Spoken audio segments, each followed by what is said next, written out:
Hello, my dear students. Welcome back to our lecture.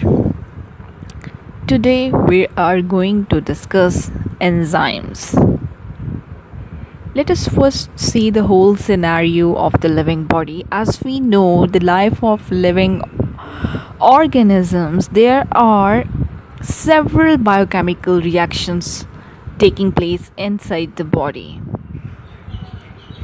These processes allow organisms to grow, reproduce, and maintain their structures, and they respond to the environment due to these biochemical reactions.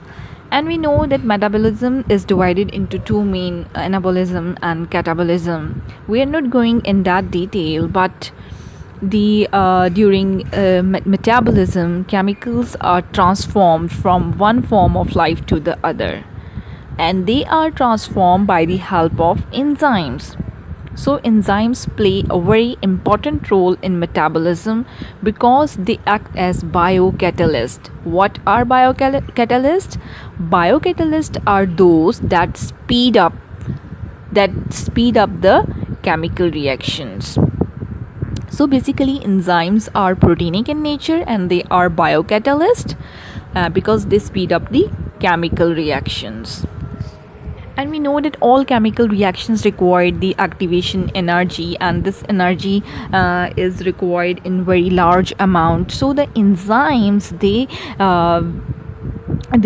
what they do, they decrease these activation energy so that the biochemical utilize the minimum energy. That's why they speed up the reaction at a faster rate.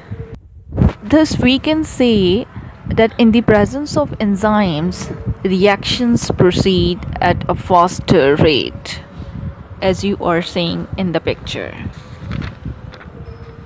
So there are two main categories of the enzymes: intracellular and extracellular.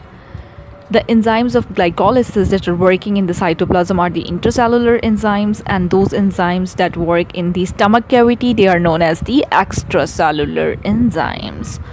So here our lecture comes to an end. Thank you.